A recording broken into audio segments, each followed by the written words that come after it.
कसरावत तहसील अंतर्गत बाढ़ पीड़ितों और किसानों ने विधायक सचिन यादव के नेतृत्व में सड़क पर उतरकर अपने जीवन यापन के लिए राज्यपाल मंगूभाई पटेल से सहायता और मुआवजा राशि देने की गुहार लगाई। बाढ़ पीड़ितों और अन्नदाताओं ने विश्वास जिनिंग परिसर से एसडीएम कार्यालय तक राज्य की भाजपा सरकार के खिलाफ नारेबाजी की और प्रदर्शन कर पैदल मार्च किया। कृषि मंत्री रहे विधायक सचिन यादव ने बाढ़ पीड़ितों और किसानों की मांगों को लेकर एक ज्ञापन एसडीएम अग्रिम कुमार को राज्यपाल के नाम सौंपा। फसलों की बर्बादी और कर्ज के बोझ तले दबे खंडवा जिले के गौराड़िया गांव के एक आदिवासी किसान पंडरी वंशी भील द्वारा पेड़ पर लटककर फांसी लगाकर आत्महत्या करने पर सचिन यादव ने दुख व्यक्त करते हुए पीड़ित परिवार को 10 लाख रुपए की सहायता राशि तत्काल देने की मांग को लेकर भी मुख्यमंत्री और राज्यपाल के नाम अलग से ज्ञापन सौंपा है। विधायक यादव ने राज्यपाल और मुख्यमंत्री से मांग की है कि किसानों की फसलों का सर्वे करा कर उन्हें तत्काल 100% मुआवजा दिया जाए। बाढ़ पीड़ित परिवारों को भी उनके नुकसानी का सर्वे कराकर 100% मुआवजा दिया जाए। अब तक के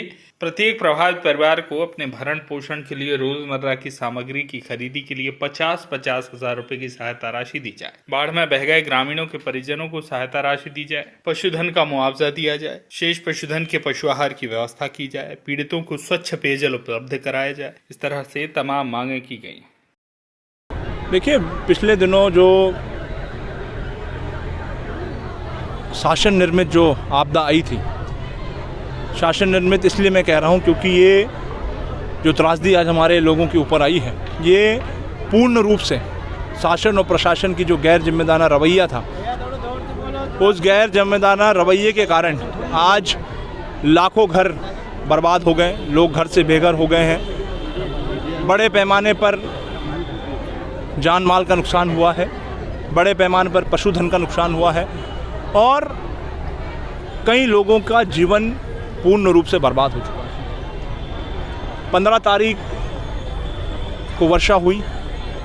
उस वर्षा के बाद जो स्थिति निर्मित हुई, एक इतना लंबा समय बीत जाने के बाद भी जो बाढ़ प्रभावित लोग हैं, उन बाढ़ प्रभावित लोगों के बीच में शासन नहीं पहुंच पा रहा है। उनको 2 वक्त के भोजन की व्यवस्था हो, उनको तत्काल प्रभाव से 50-50 हज़ार रुपये नगद राशि जो प्रभावित लोग हैं उनको देने की बात हो। गांव में शुद्ध पेयजल की व्यवस्था स्थापित करने के काम हो, बिजली की व्यवस्था स्थापित करने की काम हो। जो मृत पशुधन है, उन पशुधनों को व्यवस्थित वहाँ से निकालने के लिए की बात हो।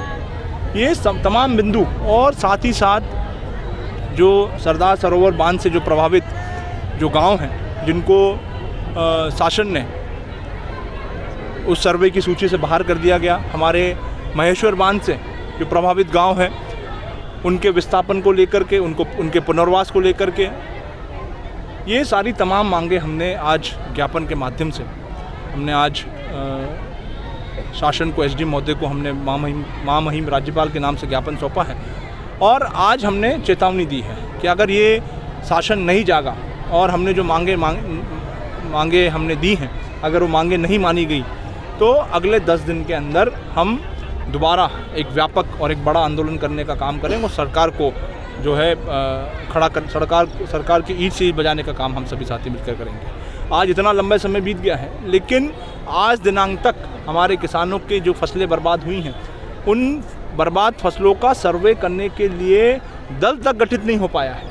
पिछले 23 दिनों से हमारे पटवारी साथी आंदोलन पे बैठे हुए हैं, लेकिन उन आंदोलन करने वाले जो पटवारी हैं, उन तक शासन का कोई नुमाइंदा तक नहीं पहुंच पाया है। तो ये तमाम विसंगतियां हैं, तमाम जो दिक्कतें हैं, तमाम जो परेशानियां हैं, वो हमने आज अपने ज्ञापन के माध्यम से हमने शासन को भेजी है।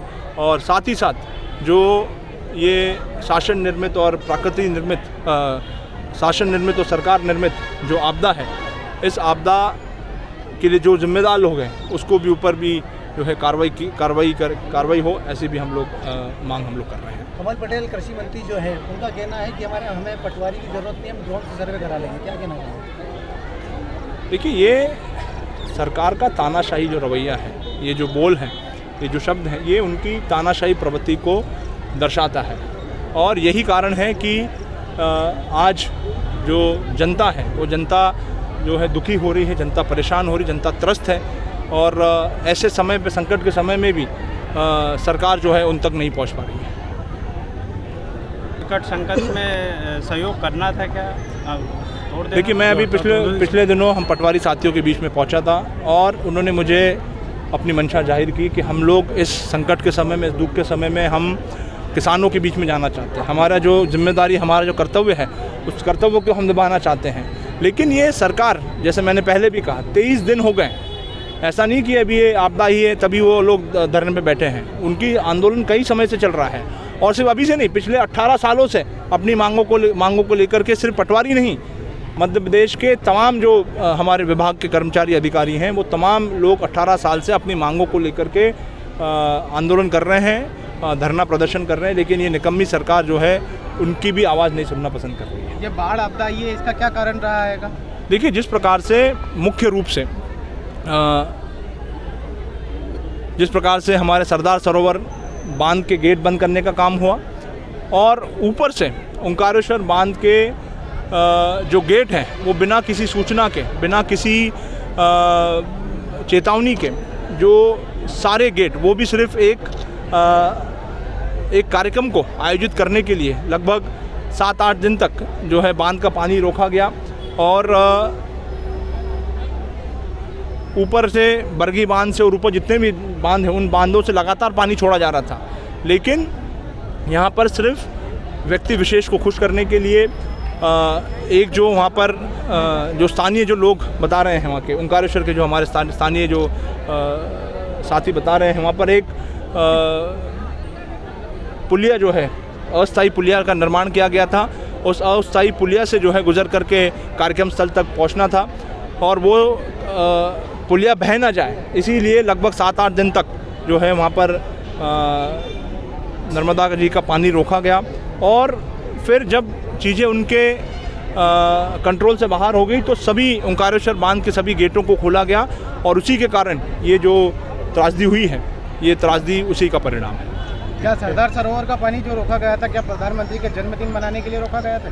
निश्चित रूप से ये सारी जो कवायद हुई है, सरदार सरोवर के जो गेट बंद किए हैं, सरदार सरोवर में जो पानी रोका गया, वो कहीं ना कहीं देश के जो मुखिया हैं, देश के जो प्रधानमंत्री हैं, उस प्रधानमंत्री जी के जन्मदिन को मनाने के लिए ये सारी कवायद हुई थी। क्या एक तरफ प्रदेश के मुखिया लाडली बहना योजना लेकर के आए हो और कांग्रेस भी नारी सम्मान योजना लेकर के आई है, और इस आपदा के अंदर कई नारियाँ और कई लाडली बहनें घर से बेघर हो गई है और शिवराज भैया आज तक इनकी कोई खबर नहीं लेने आए? देखिए, सबसे पहले मैं धन्यवाद देना चाहूँगा आदरणीय कमलनाथ जी को, जिन्होंने हमारी जो मातृशक्ति है, उस मातृशक्ति के लिए नारी सम्मान योजना उन्होंने लागू करने का काम किया था, जिसके तहत 1500 रुपये प्रति माह हमारी बहनों को और 500 रुपये में गैस सिलेंडर देने की योजना उन्होंने बनाई थी और सरकार बनने के बाद हम उस योजना को लागू करने जा रहे थे। हमारी इस योजना को देखते हुए पिछले 18 सालों तक इनको हमारी बहनों की याद नहीं आई, लेकिन जब हमने ये योजना लागू हम लोग करने जा रहे थे, हमने हमने शुरुआत करी, तो इन्होंने इस लाडली लक्ष्मी योजना, लाडली बहना योजना को उन्हें चालू करने की कवायद शुरू करी। लेकिन कहीं ना कहीं ये सिर्फ एक चुनावी योजना है। इससे हमारी जो माता बहनें हैं, वो माता बहनें भी जो है इन चीज़ों को समझ रही है कि 18 साल तक तो मामा को बहनों की याद नहीं आई, लेकिन अब जब चुनाव सामने है तो उनको बहनों की याद भी आ रही है। क्या इन मांगों को कभी पूरा नहीं किया जाता है बाढ़ पीड़ित लोगों की?